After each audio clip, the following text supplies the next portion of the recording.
I have some things to say about lines of best fit for a scatter plot. So I'm just going to take some time to talk about those. So the first and most important thing is that for a scatter plot, do not draw a line through each point on each of your data points. Do not do that. Even if you only have a single value for each point on your x-axis, you must not draw a line through each and every point. That's the most crucial thing that you need to remember. That is seldom the appropriate thing to do.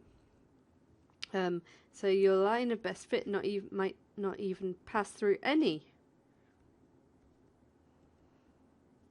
Might not even pass through any of your points, and that's all right.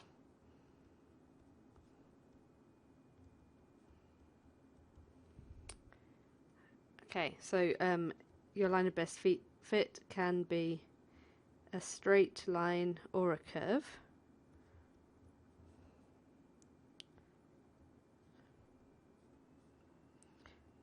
And it can therefore be described by an equation,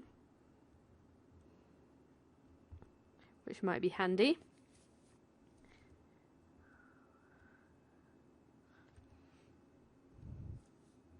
Right, so when you're drawing by hand a line of best fit, you want to try and get half of your data points on either side of the line. So on each side of the line you want an equal number of points. And also don't get distracted by outlying values.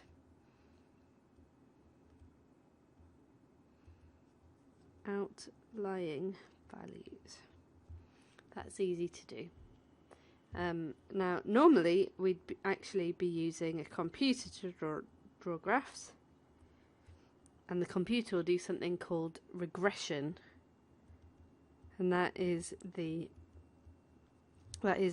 way of calculating to keep the least possible distance between the line of best fit and all the points, but we just kind of have to do our best. So here, in general, just use your common sense and do your best. That's all you can do when you're doing it by hand. Let's put a nice... It's good advice for life, isn't it? And you need to think carefully about whether it makes sense for your line to go through 0.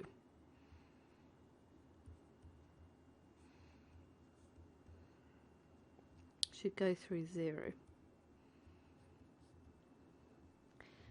So for instance, if you're doing a standard curve, which is a simple enzymatic reaction, if you don't put any substrate in, then you're not expecting to get any product out.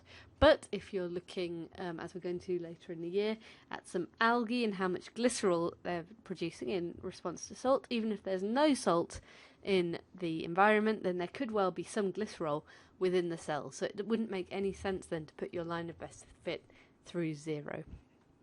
So that's another example of using your common sense. And I've got one last thing to say about lines of best fit, and that is that they can be used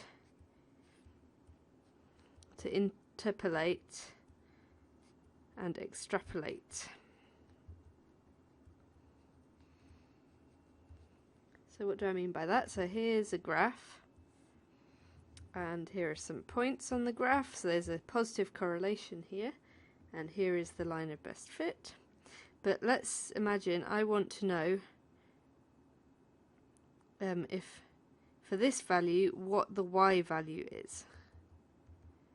So then I can just go and join the line of best fit, and then we get an approximate value for what we'd expect the y value to be. And you can do that either way around.